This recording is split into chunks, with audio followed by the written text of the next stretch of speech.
불새의 아마란티여, 한때 낙원에서 생명나무 옆에서 피기 시작했으나 인간의 죄로 처음에 자랐던 하늘로 옮겨져 축복의 강이 하늘 한가운데를 흘러 엘리시움, 소과로 극락.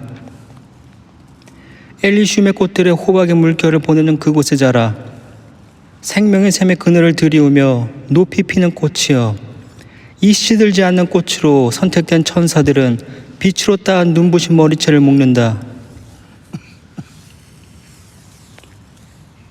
수북하게 던져 흩어진 화환 사이에 백옥의 바다처럼 빛나는 보석은 하늘의 장미로 빛을 더하여 미소를 짓는다. 그러다가 다시 관을 쓰고 아름다운 가락을 내는 황금 하프를 들어 화살통처럼 허리에 걸려 매혹적인 화음의 전주곡으로 성가를 인도하여 드높은 황홀감을 불러일으킨다. 하나의 하나의 소리조차도 아름다운 가락의 색채에 어긋남이 없으니 하늘에만 이런 화음이 있으리라. 천사들은 이렇게 노래한다. 전능하시고 불변하시며 영원히 사시고 무한하시며 영원하신 왕이시여, 만유의 창조주이신 아버지께서는 빛의 근원이셔서 스스로는 보이지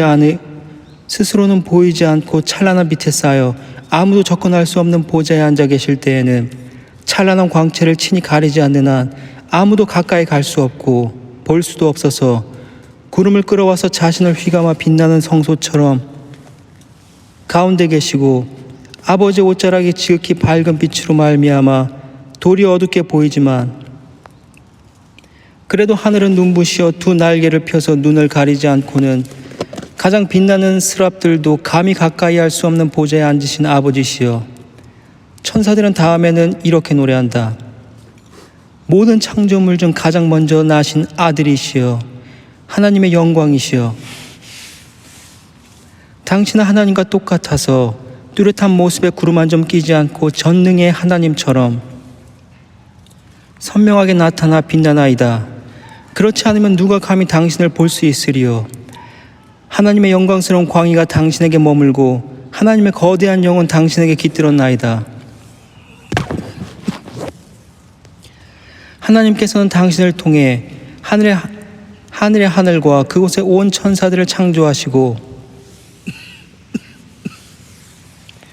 당신을 통해 야심 있는 천사들을 타도하셨나이다. 그날 당신께서는 아버지의 무서운 우레를 아끼지 않으셨고 불꽃 뿜는 전차를 멈추지 않으시고 영원무궁한 하늘의 기틀을 뒤흔들며 흩어져 싸우는 천사들의 목 위로 달리셨나이다. 주께서 돌아오자 당신의 천사들은 환호하며 하나님의 적에게 맹렬한 복수를 수행할 능력 있는 하나님의 아들이라고 오직 당신을 찬양하였으니 인간에게 한 게 아니었습니다. 그들의 악의로 타락한 그를 자비와 은총의 아버지 당신께서는 엄하게 벌하지 않으시고 한층 연민의 정을 기울이셨나이다. 당신이 연약한 인간을 엄하게 벌하지 아니하시고 오히려 가엾게 여기시는 뜻을 엿보자 당신의 귀한 외아들은 당신의 노염을 가라앉히고 성 안에 나타난 자비와 정의의 싸움을 그치게 하려고 당신 오른쪽에 자리한 영광도 돌아보시지 않고 인간의 죄를 위하여 그 몸 바쳐 죽고자 한 것이옵나이다. 아, 피할 데 없는 사랑이시여, 하나님에게서가 아니면 찾을 길 없는 사랑이시여, 찬송하리이다. 하나님의 아들이시여, 인류의 구세주시여, 당신의 이름은 내 노래의 풍부한 소재가 되리라. 나의 하프는 당신의 찬미를 잊지 않고 당신 아버지의 찬미에서 벗어나지 않으리이다. 이처럼 천상의 별의 세계에서 기쁨과 찬미로 복된 시간을 보낸다. 한편 그동안 둥근 세계의 단단하고 어두운 구체 위에 원동천이 빛나는 하급의 모든 천구를 분리하여 혼돈과 오래는 어둠의 침략으로부터 닫혀있는 지경에 사탄이 내려선다.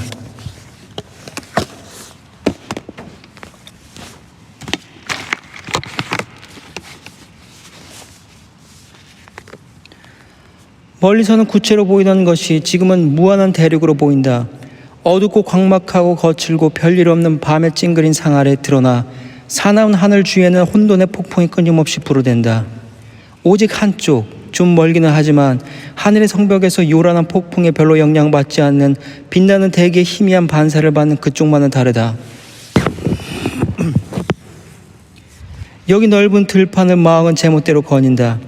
백설의 산마루로 유랑하는 타타르인을 에워싼다는 이마우스, 소가로 히말라야. 이마우스에서 자란 독수리가 먹이가 부족한 지방을 떠나 양떼가 자라는 산에서 어린 양을 잡아먹으려는 겐지스 강이나 히다스 패스 강, 소가로 히말라야에서 흘러내리는 강,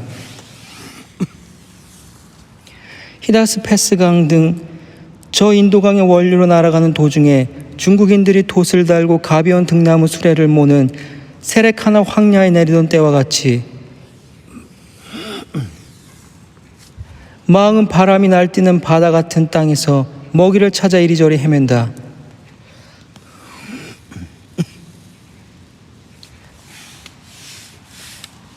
이곳에는 생물이든 무생물이든 아무것도 없다. 하지만 나중에 인간 행위에 허영이 충만할 때 땅에서 수많은 덧없는 것들이 가벼운 증기같이 이곳으로 떠오른다. 허무한 모든 것, 그리고 허무한 것의 영광이나 불의 명예, 이승이나 저승의 행복의 어리석은 희망을 거는 모든 자가 가벼운 수증기처럼 이곳으로 무수히 날아들 것이었다.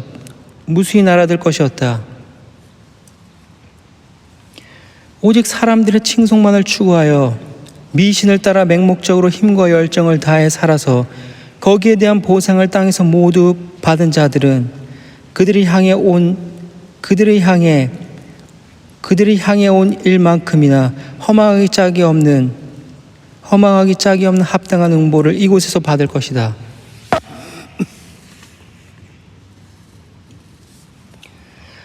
자연의 손이 이룬 미숙하고 괴이하고 부자연스럽게 짜인 묘한 성품은 지상에서 해체되어 어떤 이들이 상상한 것처럼 우리와 이웃한 월광천이 아니다.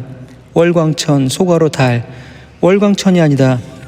그 은빛 세계는 거기에 더 적합한 주민인 살아있다가 죽지 않고 공중으로 이끌려간 성도, 천사도 아니고 인간도 아닌 중간의 영들이 살아간다. 이곳에 처음 온 자들은 옛 세상에서 하나님의 아들이 인간의 딸을 취해서 자식을 낳았으니, 하나님의 아들들이 인간의 딸들을 취해서 자식을 낳았으니 그들이 유명했던 거인족이다. 그들은 수많은 헛된 공적을 가지고 신할, 소가로, 바빌론의 지방, 신할의 들판에 바벨탑을 세운 자들이다. 자력이 허락된다면 헛된 계획으로 새로운 바벨탑을 몇 개 더 세웠으리라. 그 밖은 혼자 온 자들이었다. 그중 자신이 신이라는 것을 증명하기 위해 어리석게도 에트나 화산의 불길 속으로 몸을 던진 엠페도클레스 또한 플라톤의 엘리지엄, 소가로 낙원, 엘리지엄을 즐기고자 바닷속으로 뛰어든 클레엄브로토스, 수없이 많은 얼간이, 백치, 온갖 잡동사니를 몸에 지닌 흰색과 검은색, 그리고 회색 옷을 입은 은자와 탁발승, 하늘에서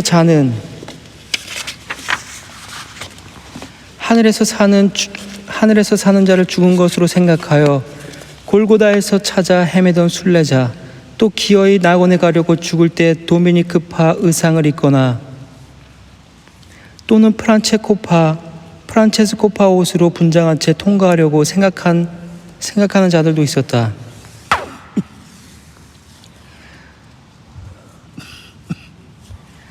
그들은 칠성천과 항성천을 지나 천층으로 잠옷 말썽 많은 새 차를 조종한다는 수정천과 원동천을 지나간다. 하늘의 작은 문에서 성 베드로가 열쇠를 가지고 저들을 기다리는 듯 보이더니 이제 하늘의 오르막 기슭에는 저들이 발을 들어 올릴 때 보라.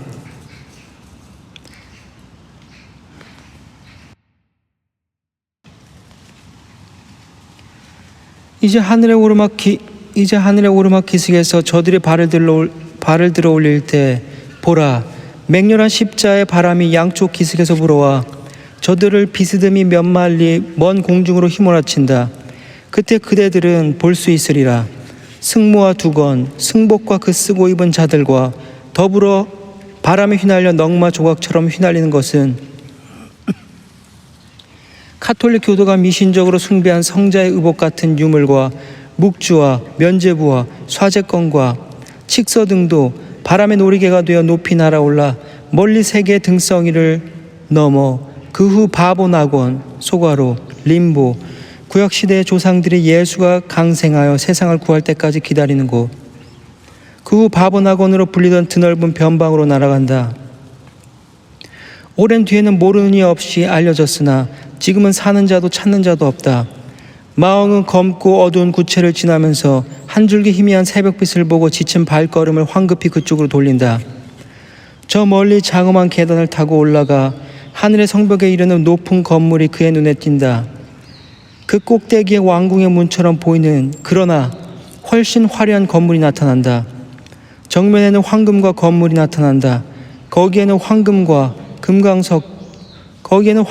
금광석이 장식되어 있고 땅에서는 모형에 의해서도 또 색채의 명암을 그리는 화필로도 흉내낼 수 없는 그 문에는 눈부시게 빛나는 보석들이 잔뜩 박혀 있다. 그 계단은 야곱이 에서, 소가로, 야곱의 쌍둥이형, 에서로부터 도망쳐 바타나라메로 향할 때 루스, 소가로, 베델의 옛 이름, 루스의 들에서 밤을 맞이하여 노숙하며 꿈을 꾸는 중에 번쩍이는 호위대의 일단인 천사들이 오르내리는 것을 보고서 잠에서 깨어 이곳이 천국의 문이로다 라고 외쳤던 그 계단과 비슷한 모습이었는데, 계단 하나하나마다 신비한 의미가 내재되고 또 언제나 거기 있는 게 아니라 때로 하늘로 올려져 보이지 않는다. 밑에는 찬란한 벽옥에 물같은 진주바다가 흐르고 여기에 나중에 지구에서 온 자들이 천사들의 인도를 받아 노를 저 이르기도 하고 혹은 불에 말이 끄는 수레에 실려 호수 건너 날아오기도 했다. 그때 사다리는 쉽게 오르려는 마왕에게 도전하는 듯 또는 영광의 문에서 쫓겨난 슬픔을 더욱 짙게 하려는 듯 내려져 있었다. 그 맞은편 및 복된 낙원의 자리 위에 지구로 내려가는 통로가 열려 있다. 훗날 시온산 위에 있던 그 길보다 또 하나님의 사랑하는 약속의 땅에 있던 통로보다 훨씬 더 넓다.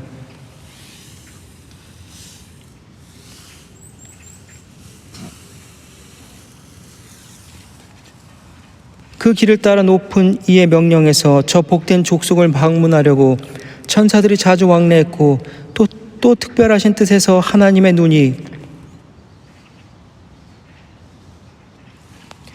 눈이 요단강의 수원지 파네아스에서 성지와 이집트 그리고 아라비아의 해안에 면한 브엘세바에 이르기까지 자주 살폈다. 그것은 대양의 파도의 한계를 짓는 것과 같이 어둠의 한계를 짓는 넓은 통로로 보였다. 여기서 사탄은 황금 층계로 하늘문에 오르는 계단의 맨 밑에 서서 호련히 눈앞에 펼쳐진 세계를 내려다보면서 놀란다. 척후병이 어둡고 황막한 길을 위험을 무릅쓰고 밤새워 가다가 동틀 무렵 명랑한 새벽의 높이 솟은 어느 산정에 이르러 처음 보는 이방의 아름다운 경치나 막 떠오르는 아침 햇살에 채색된 빛나는 대첨탑, 소첨탑으로 꾸며진 유명한 도읍을 발견했을 때처럼 사탄은 그런 경이에 사로잡혔다. 사탄은 하늘의 아름다운 세계를 보자 질투심이 치솟았다. 그는 눈을 들어 사방을 둘러보았다. 천칭궁이 있는 우주의 동쪽 끝으로부터 대서양 더 멀리 수평선을 넘어 안드로메다를 떠받드는 백양궁에 이르기까지, 다음에는 극에서 극까지 세로로 훑어본다. 더는 망설이지 않고 세계의 맨 첫 번째 구역으로 곧장 날아든다. 맑게 빛나는 대기를 훨훨 누비며 멀리서는 별처럼 빛나지만 가까이 가보면 다른 세계처럼 보이는가 하며 옛날 이름 높던 행복의 들이나 숲, 꽃의 계곡이 있는 저 헤스페리아 소가로 황금 사과를 지키는 새 여신이 있는 곳, 헤스페리아 동산과 같은 행복의 섬으로 보이는 몇 배나 더한 행복의 섬들이지만 누가 거기에 사느냐고 머물러 서서 묻지도 않는다. 무별 중 황금 태양은 광희가 천국과 비슷하여 그의 시선을 사로잡는다. 그는 그곳을 향하여 고요한 창공을 지나간다. 그러나 위쪽인지 아래인지 아니면 중심에 가까운지 바깥쪽인지 또는 좌우도 알 수 없다. 거기에서 거대한 발광체가 있어 위험 있는 눈에서 적당한 거리를 두고 모여드는 숱한 별들로부터 떨어진 채 멀리서 빛을 발한다. 이 별들은 날과 달과 해를 구분하는 데 도움이 되는 가락으로 춤을 추면서 만물을 기쁘게 하는 등불을 향하여 온갖 경쾌한 동작을 보여주기도 하고 자기 광에 끌려 그쪽을 향하기도 한다. 그 빛은 조용히 우주를 따뜻하게 하고 두루 내부를 향해 모르는 결과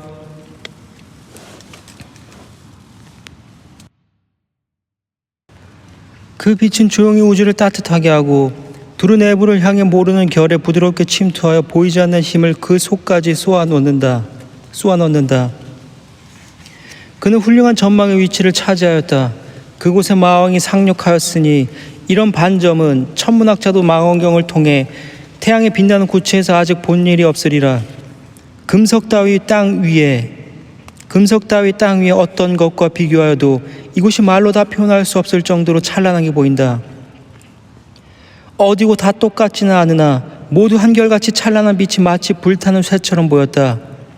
금속이라면 일부는 금, 일부는 분명히 은이고 돌이라면 홍옥, 아니면 감람석, 루비나 황옥 등 아론의 흉패에서 빛나던 12보석과 다른 데서 볼 수 있다기보다 가끔 상상만 했던 이곳 하계에서 오랫동안 연금술사들이 찾았으나 찾지 못한 보석 또는 그와 비슷한 보석 같았다. 연금술사들은 변덕스러운 헤르메스를 묻고 여러 형태로 변신하는 바다의 노인 프로테우스를 바다에서 불러올려 증기류에 걸러서 본래의 형태로 환원시켰으나 허사였다. 그러니 이곳 소가로 태양, 그러니 이곳들이나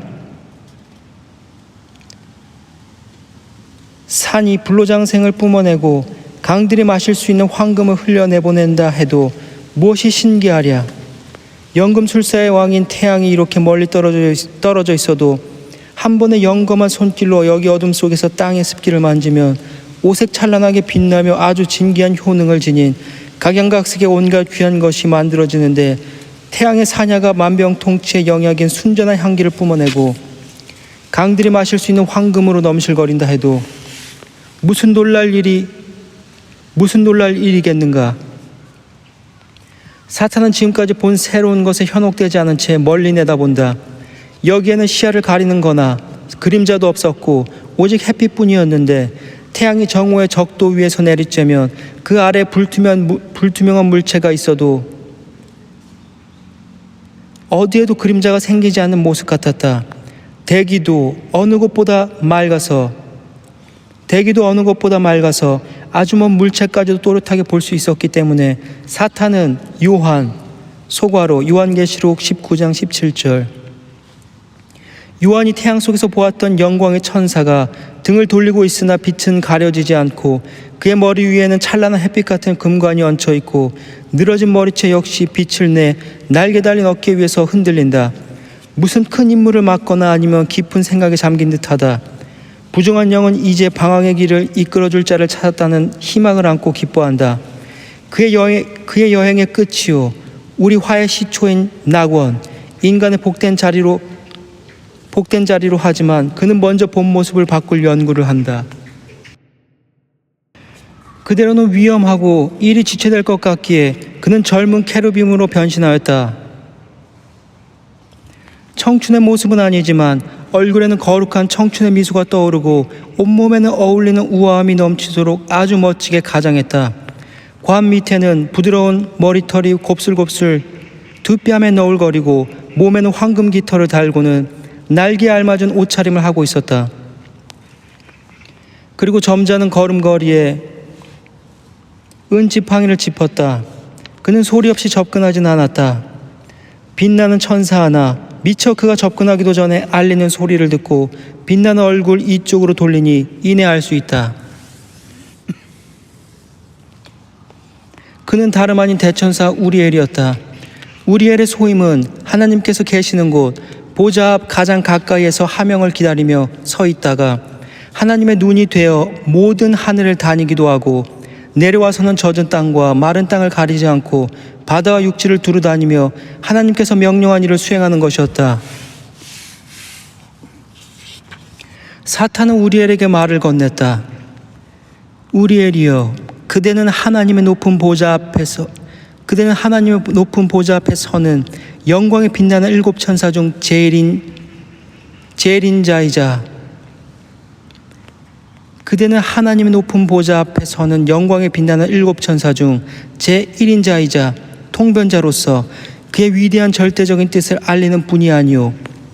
지금 여기에서도 그대는 지구의 뜻에 따라 같은 명예를 얻고 그분의 눈으로서 새로운 창조 세계를 두루 살피리라 믿소. 이 모든 놀랄 만한 창조물, 특히 그분의 제일 가는 기쁨이자 총애를 받는 인간, 그를 위하여 모든 놀랄 만한 창조물이 그를 위하여 모든 놀랄 만한 창조물이 이룩된 바로 그 인간을 보고 싶고 형용할 수 없는 갈망 때문에 케르빈 성가대에서 나와 홀로 방황하게 되었소. 그지없이 찬란한 스라비여, 말해주오. 위대한 창조주분께서 세계를 주시고 모든 은혜를 부어주신 바로 그 인간을 은밀하게 지켜보거나 앞에 나서서 공개적으로 찬미하고, 다른 한편으로는 하나님께서 새롭게 창조한 인간과 세계 모든 것이 하나님의 뜻대로 잘 되어가고 있다는 것을 확신하고서 반역의 도당을 가장 깊은 지옥으로 추방하시어 정의를 세우신 후에 손실을 보충하기 위해 인간이라는 복된 종족을 창조하시어 하나님을 섬기게 한 만유의 조물주를 찬양하고 그분의 모든 길이 지혜롭다고 송축할 수 있게 해주시오. 위선의 사탄은 우리엘이 눈치채지 않게 말했다. 위선은 하나님의 허락 아래 그 누구도 볼 수 없게 하늘과 땅을 두루다니는 유일한 악이어서 오직 하나님께서만이 아실 수 있으시고 인간은 말할 것도 없고 천사들도 알아차릴 수 없었기 때문이었다. 지혜는 깨어 있어도 의혹은 지혜의 문에서 잠들고 제 인물을 단순에게 떠넘기니 선은 악이 보이지 않으면 악이라고 생각하지 않는다. 그리하여 이번만은 우리엘도 속았다. 태양의 지배자요, 하늘에서 가장 날카로운 눈을 가진 영으로 알려진 우리엘은 야비한 위선자에게 정직한 마음 그대로 대답하였다. 아름다운 천사여, 하늘의 위협을 알고 그로써 위대한 창조주분을 찬양하고자 하는 그대의 소원은 지나치지 않으면 비난받지 않을 거요. 다른 일하면 소문만으로 만족하고 하늘에서 듣기만 하는 것을 그대는 직접 확인하고자 홀로 천상의 저택에서 나와 이곳까지 왔으니 참으로 놀랄만하고 알아서 즐겁고 기쁨으로 그 전부를 항상 마음에 담아둘 가치가 있도다. 하지만 창조된 자의 마음으로 어찌 창조의 가짓수를 헤아리고 그것들을 만든 후에도 원인을 깊이 감추신 하나님의 무궁한 지혜를 깨달을 것인가? 나는 이 세계의 원질, 형태가 없는 무더기가 그분 말씀에 따라 쌓이는 것을 보았다. 혼란이 그분 목소리에 귀를 기울이고 사나운 소요가 진정되고 광대무변한 공간은 한계가 지어졌다. 그 다음 말씀으로 어둠이 달아나고 빛이 비치고 질서에서 무질서가 생겨났다.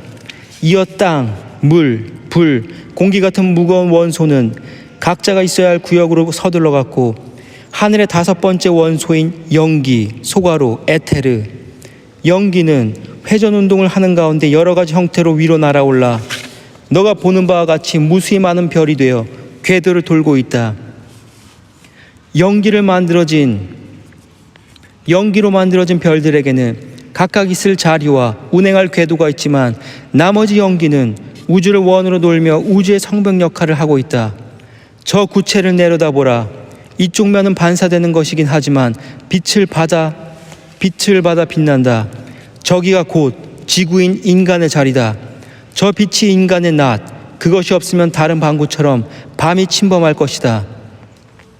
하지만 그곳에는 이웃하는 달이 때맞추어 도움을 주어 때로는 끝마치고 때로는 시작하면서 다달이 중천을 돈다. 빛을 빌려서 삼태의 용모를 채우기도 하고 기울어지기도 하면서 지구를 비추고 창백한 영토 내에 밤을 억류하는 것이다. 내가 가리키는 저기가 아담의 처소 낙원이고 저 높은 나무의 그늘은 그의 거처이다. 그대 길 잃지 말고 가라. 우리엘이 말하고 돌아서자 사탄은 알맞은 명예와 존경이 소홀히 되지 않는 하늘에서 상위의 영들에 대하듯 몸을 굽혀 작별하고 황도에서 아래로 지구의 지표면을 향하여 출발해서 성공에 대한 기대감으로 마음이 부풀어 수직으로 급강하여 원을 그리며 쉬지 않고 날아서 니파테의 산 꼭대기에 내린다. 제4권 낙원의 침범. 제4권 줄거리. 사탄은 에덴을 바라볼 수 있는 곳에 서 있다.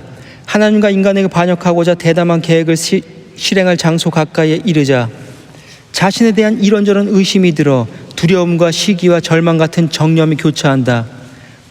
결국 자신의 악한 계획이 옳다고 확신하고서 낙원으로 향하고 밖에서 본 낙원의 모습과 위치가 묘사된다. 사탄은 경계를 넘어 주위를 둘러보려고 낙원에서 가장 높은 생명나무에 가마우지처럼 내려앉는다. 에덴 동산이 묘사되고 사탄은 아담과 하와를 처음 보고 그들의 빼어나게 아름답고 탁월한 모습과 행복한 상태의 탄성을 바라지만 그들을 타락시키고자 한 결의를 다시 한번 다지고 그들의 대화를 엿듣고 그들이 선악을 알게 하는 열매를 먹는 것을 하나님께서 금지하셨고 열매를 먹었을 때는 죽음의 벌을 받게 되어 있음을 알게 되고 그것을 미끼 삼아 그들을 유혹하여 범죄를 저지르면 되겠다고 계획을 세우고 다른 방식으로 그들의 상태를 알아보기 위해 잠시 떠난다. 우리엘은 태양의 빗줄기를 타고 내려와 낙원의 문을 지키는 소임을 맡은 가브리엘에게 말한다. 어느 악령이 대시면을 빠져나와 정오에 자신의 구역인 태양을 지나 선한 천사의 모습으로 변장하고서 낙원으로 내려간 것이 나중에 니파테 산에서 그가 보인 광분 형태로 드러났다고 경고한다. 가브리엘은 날이 밝기 전에 그를 찾아내겠다고 약속한다.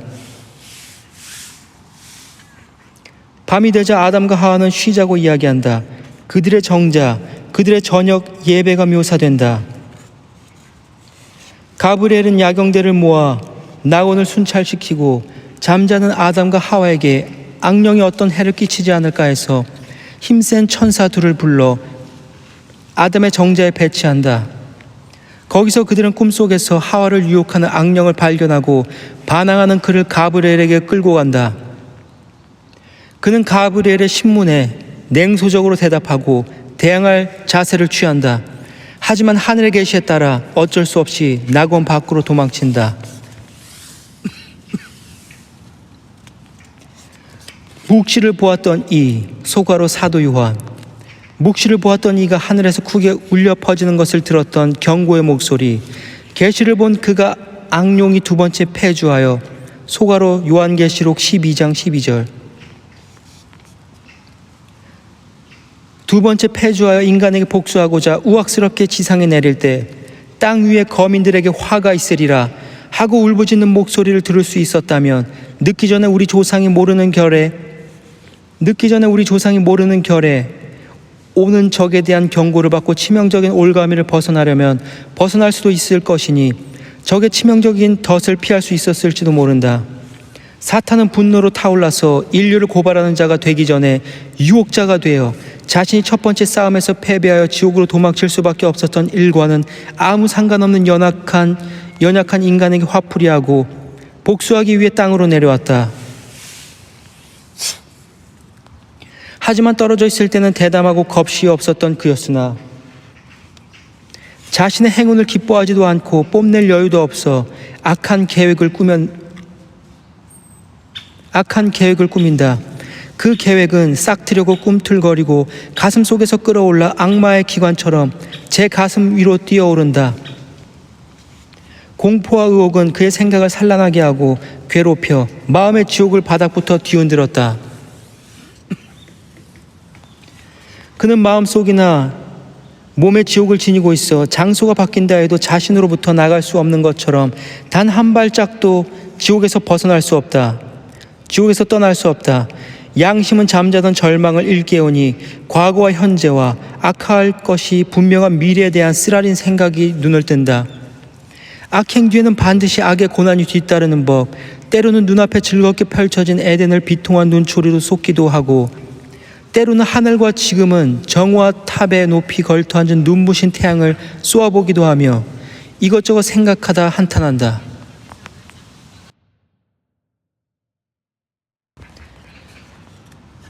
오 그대, 오 그대, 뛰어난 영광의 관을 쓰고 새로운 세계의 신처럼 홀로 다스리는 영역에서 내려다보는 그대를 보면 모든 별도 위축되어 머리를 감춘다. 내 그대를 부르노니 친근한 목소리로 아니지만 태양이여, 그대 이름을 부르는 것은 너의 빛을 얼마나 미워하는지 알리고자 함이다. 그 빛은 내가 어떤 형편에서 떨어졌고 천국에서 교만보다 악한 야심을 가지고 하늘의 무적 같은 왕과 싸우다가 내던져질 때까지 그대 영토에서 내가 얼마나 영광스러웠는지를 생각나게 한다. 아, 어째서 그랬던가. 그에게 보답하는 게 아니었는데 빛나고 출중한 존재로 나를 창조하셨고 은혜를 베풀 뿐 책하는 일은 없고 섬기기도 어렵지 않았던 그분에게 찬미하는 것보다 더 쉬운 일이 무엇인가? 얼마나 쉬운 보상인가? 그분에게 감사드리는 일 얼마나 지당한 일인가? 하지만 그분의 선은 내게는 모조리 악으로 나타나고 악이만 만들어 주었지. 너무 높이 떠받쳐져서 나는 복종을 멸시하고자 한 걸음만 더 오르면 지구해져 늘 갚으면서도 늘 빚지는 무거운 무한의 감사와 큰 부채를 단번에 갚으려고 생각했었다. 그분에게서 끊임없이 받고 있음은 잊어버리고 또 은혜를 아는 마음이란 은혜를 입고도 입지 않는 것, 즉 은혜를 입고서 곧 갚으니 늘 갚고 있는 것임을 깨닫지 못했다. 이 무슨 마음의 짐인가? 저 강력한 운명이 나를 저급한 천사로 정해주었더라면 행복했을 것이고,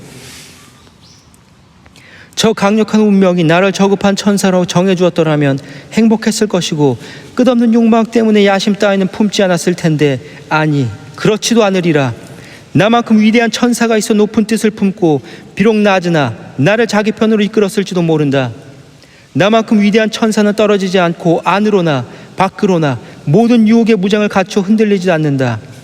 그대에게 그런 자유의사와 소가로 사탄은 자신의 타락이 자유의사 때문이라고 비난한다.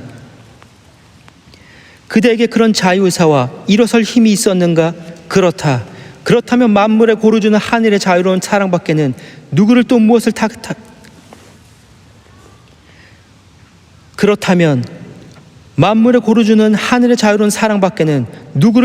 탓하겠는가? 그러면 사랑은 저주받을 거다. 사랑도 미움도 내겐 마찬가지 영원한 화를 낳는 것이니, 아니 저주받을 건 그대다. 하나님의 뜻을 거역하고 당연히 한탄하는 걸 자유로 택하였으니 불쌍한 건 나로구나. 어느 길로 달아나야 하나? 한없는 분노와 절망에서 어느 길로 달아나든 지옥, 자신이 곧 지옥이니 가장 깊은 심연에서 더 깊은 심연이 나를 삼킬 듯이 입을 크게 벌리니 거기에 비하면 내가 고통을 당하는 이 지옥은 오히려 천국 같구나. 아, 그렇다면 마침내 항복인가? 회개할 여지는 없는가? 사면의 여지도 없는가? 복종밖에 다른 길은 없다. 하지만 그런 말은 모욕감 때문에 못한다. 굴복은커녕 다른 약속과 호언으로 그들을 꾀었다. 나야말로 전능자를 굴복시킬 수 있다고 뽐내면서, 아, 그들은 알지 못하리라. 헛된 큰 소리 때문에 내가 얼마나 비싼 대가를 치르고 있는지. 왕관과 호를 주고 지옥의 보좌 위에서 뽐내는 나를 그들이 떠받들 때 나는 더욱 깊이 떨어져 말할 수 없이 비참해질 뿐이다. 나는 더욱 깊이 떨어져 말할 수 없이 비참해질 뿐이다. 비참해질 뿐이다. 야심이 얻는 것은 이런 기쁨이다. 내가 회개하고 용서를 빌어 이전 상태를 회복한다고 해보자. 높아진 지위는 오만을 불러내고 거짓된 복종으로 맹세한 걸 곧 취소할 것이다. 안락해지면 고통스러울 때의 맹세를 무리하고 헛된 것이었다고 취소하리라. 치명적인 증오의 상처가 깊을 때는 진정한 화해가 이루어질 리 없다. 이는 더 심한 불행, 더 무거운 타락으로 나를 이끌 뿐이다. 그래서 이토록 짧은 휴식을 이중의 고통으로 비싸게 사지 않을 수 없다. 나의 처벌자는 이것을 안다. 나의 처벌자께서는 이것을 안다. 따라서 내가 평화를 원하지 않는 것처럼 그분도 그걸 주지 않으신다. 이제 모든 희망은 끊어지고 보라, 버림받고 쫓겨난 우리 대신 그분의 새로운 기쁨인 인류와 그들을 위하여 창조된 세계를. 그러나 희망이여 안녕, 공포여 참회여 안녕. 모든 선은 내게서 떠났다. 악이여 그대가 나의 선이 되라. 너의 덕분에 제국의 반이나 하늘의 왕과 함께 차지하고 신세계를 정복하면 반 이상 내가 다스릴 수 있을 것이다. 머지않아 인간도 신세계도 그것을 알게 되리라. 이렇게 말하는 동안 사탄은 분노, 질투, 절망 등 온갖 감정의 얼굴을 흐려놓고 몇 차례나 창백해졌다. 그 때문에 가면, 소가로, 사탄이 가장한 소년, 천사의 얼굴, 그 때문에 가면의 용모가 상하니 누군가 보는 자 있었다면 위상이 드러났을 것이다. 천사의 마음이라면 비천한 근심으로 흐려지진 않을 것이다.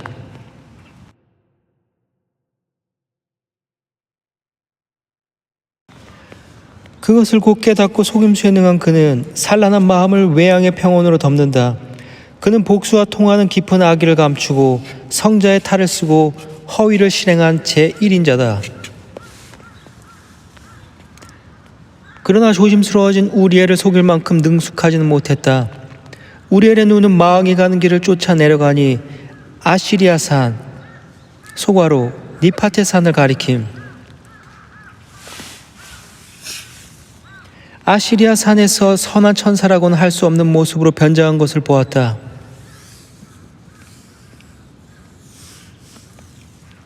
그는 사탄의 사나운 거동과 미친 듯한 태도를 눈여겨보았다. 그때 사탄은 혼자였으므로 보는 이도 없다고 생각했으리라.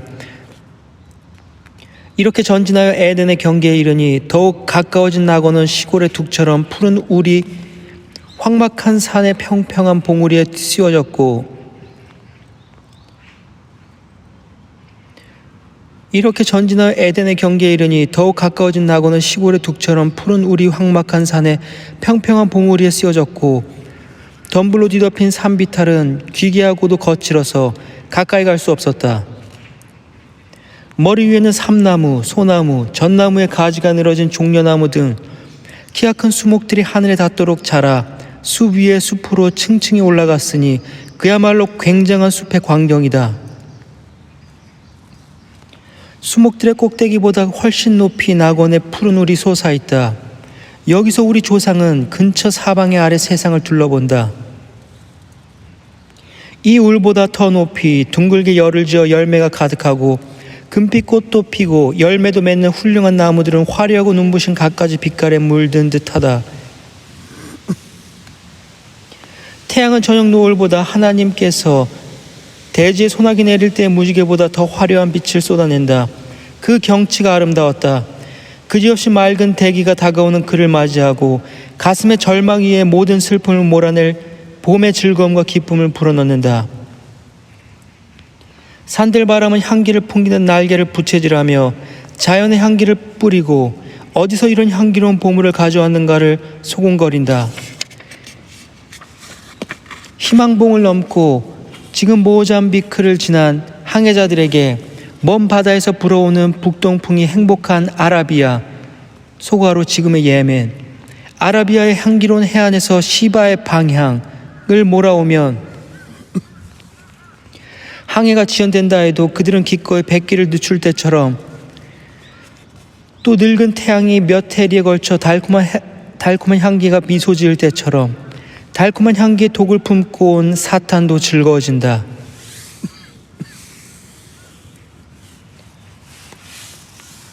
그 옛날 악령 아스모데우스는 메디아에 사는 사라라는 여자를 사랑했다. 사라는 7번 결혼했는데 7 남편이 아스모데우스에게 살해당했다. 마지막에 그녀는 도빗의 아들 도비아스와 결혼했다. 그때 천사 라파엘이 도비아스에게 일러 결혼식 밤에 고기 창자를 구우라고 했다. 아스모데우스는 이 냄새를 맡자 이집트의 극지로 도망쳐 천사에게 붙잡혔다.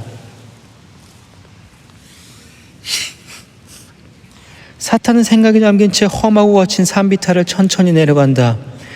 더 나아갈 길이 없다. 무성하게 뒤얽힌 풀숲 같은 관목과 헝클어진 덤불숲이 사람이나 짐승이나 그 길을 지나는 모든 자를 가로막았고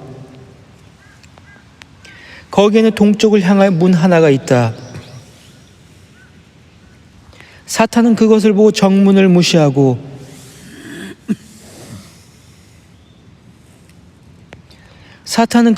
정문을 무시하고 조소하면서 껑충 뛰어 높은 담의 경계를 뛰어넘듯 곧장 안으로 들어갔다. 굶주림에 쫓겨 먹이가 있는 장소를 찾아 헤매던 늑대가 저녁 때 목자가 우리 안으로 안전하게 몰아넣은 걸 보고서 그 우를 뛰어넘어 우리 안으로 뛰어드는 것 같았다. 또는 도둑이 부유한 백성의 돈을 훔쳐내려고 마음먹고 튼튼한 문에 빗장이 단단히 질리고 쇠가 채워져 침입할 틈이 없자 창으로 지붕으로 기어 올라가는 것처럼 최초의 대도적은 하나님의 우리에 올라갔고 나중에 악덕 고용인들도 교회에 그렇게 올라갔다. 그곳에서 위로 날아올라 생명나무 소가로 창세기 2장 9절 생명나무 한가운데 있는 제일 높은 나무에 가마우지처럼 내려앉았다. 하지만 그로서 참된 생명을 얻는 게 아니고 살아있는 자의 죽음을 궁리하면서 앉아있을 뿐이다. 생명을 주는 나무의 위력은 생각하지 않고 다만 널리 바라보기 위해서 이용할 뿐이니 잘만 이용했더라면 영생이 보증되었을 텐데 이렇게 하나님 한 분 외엔 자기 앞에 선을 올바로 평가할 수 있는 자가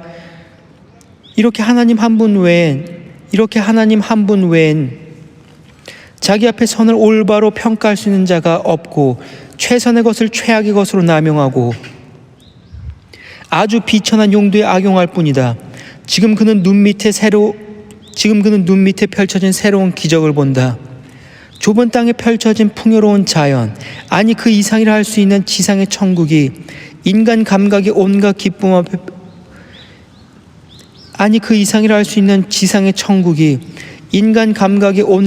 앞에 펼쳐져 있다. 이 동산이야말로 에덴의 동쪽에 하나님께서 만드신 축복의 동산이었다. 에덴은 경계선이 아우란, 소가로 팔레스타인 북부 해안, 아우란으로부터 동쪽으로 그리스 왕들이 세운 대도시 셀레우키아, 소가로 티그리스 강가, 셀레우키아의 왕탑에 이르기까지 옛날 에덴의 자손들이 살던 텔라살 근처까지 뻗어 있었다. 이 즐거운 땅에 하나님께서는 더욱더 즐거운 동산을 세웠다. 이 즐거운 땅에 하나님께서는 더욱더 즐거운 동산을 세우셨다. 이 기름진 땅에서 보기 좋고 향기롭고 맛 좋은 온갖 고상한 나무들을 자라게 하셨다. 그 한가운데 생명나무가 서 있다. 두드러지게 키가 크고 식물성 황금인 맛 좋은 열매가 주렁주렁 열리는 생명나무 다음에는 우리의 죽음인 지혜의 나무가 가까이 자라고 있다. 선의 지혜는 악을 알게 됨으로써 고가로 사게 되는 것이다. 남쪽으로 에덴을 지나 큰 강이 있는데 물길을 바꾸지 않고 땅 밑으로 스며들면서 나무가 우거진 산 속을 흘러간다. 하나님께서는 이 산을 낙원의 터로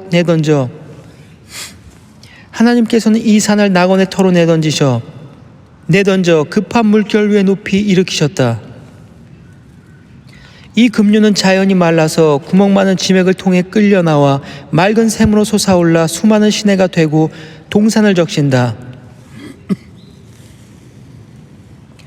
거기에서 다시 모여 험한 숲속으로 떨어져 침침한 수로에서 막 나타난 아랫물과 합쳐진다. 그러고는 네 줄기로 갈라져 따로따로 흘러 많은 이름 높은 나라며 지역을 누빈다. 말할 재주가 있다면 청옥의 샘으로부터 잔물결 이는 시내들이 찬란한 진주와 황금모래 위를 굴러 드리워진 그늘 밑을 빙빙 돌아다니며 감로수로 흐르면서 나무들을 일일이 찾아가 낙원에 어울리는 꽃을 키운다. 이는 손재주를 부린 꽃밭이나 화단에 이루어진 원예가 아니고 윤택한 자연이 아낌없이 쏟아내는 꽃이 만발하고 산과 골짜기와 들에는 아침해가 비추고 햇빛이 안 드는 숲 그늘로 한낮에도 정자가 어두워지는 그곳은 각양각색의 경치가 어우러지는 행복한 전원이다. 무성한 나무들이 향료를 내뿜는 숲이 있고 어느 숲에는 단맛 풍기는 과실들이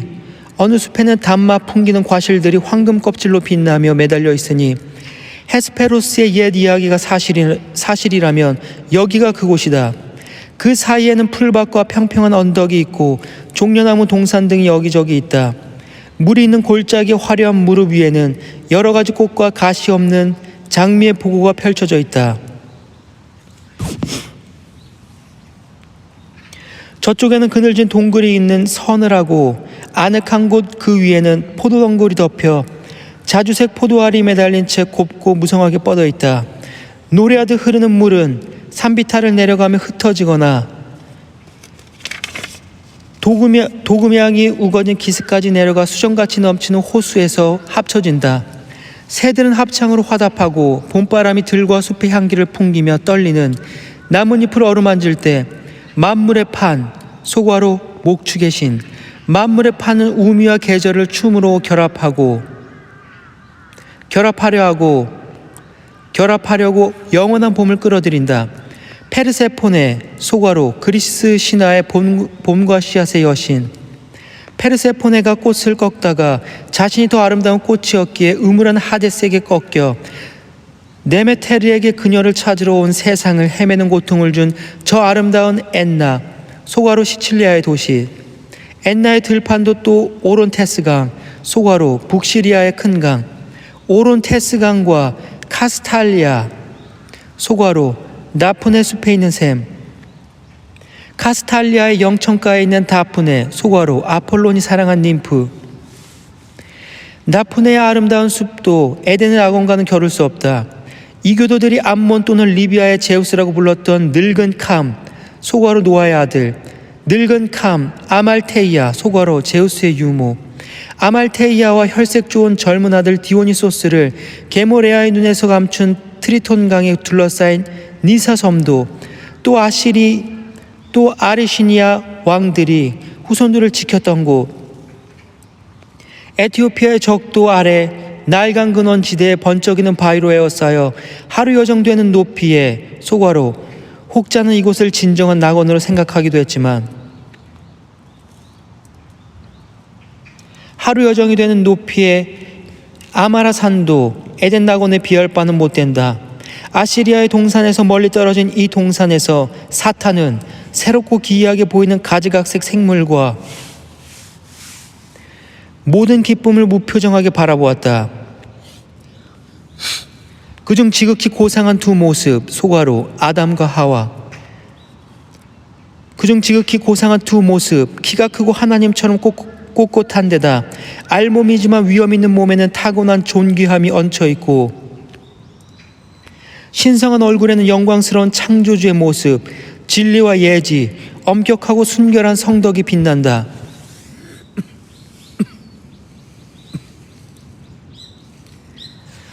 엄격하지만 자식으로서 참된 자유에서 비롯된 그것은 인간의 진정한 권위의 원천이다.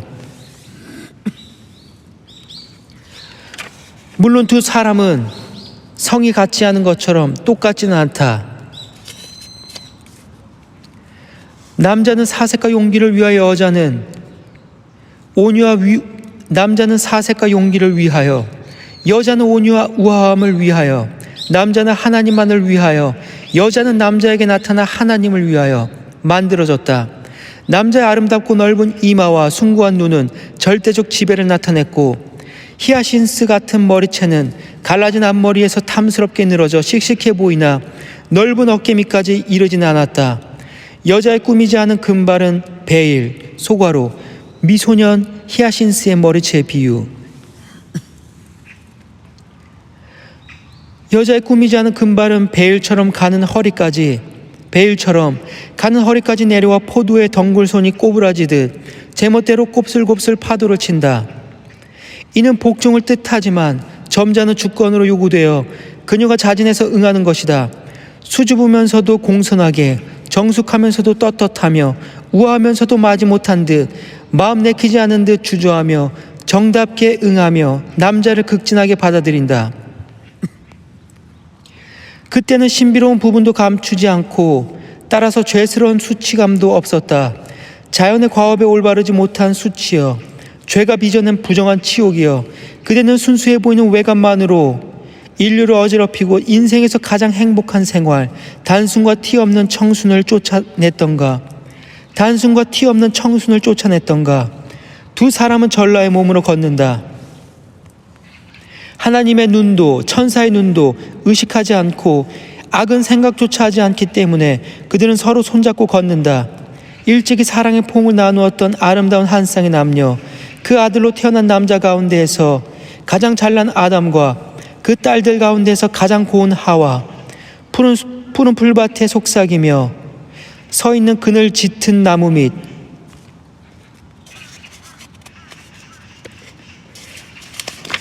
맑은 샘가에 그들은 앉는다. 그들의 즐거운 원희의 노력이 시원한 바람을 더욱 상쾌하게 하고 안락을 더욱 안락하게 하고 건강한 갈증과 시장길을 만족하게 할 정도의 일을 한 후에 저녁 식사용 나무 열매를 먹는다.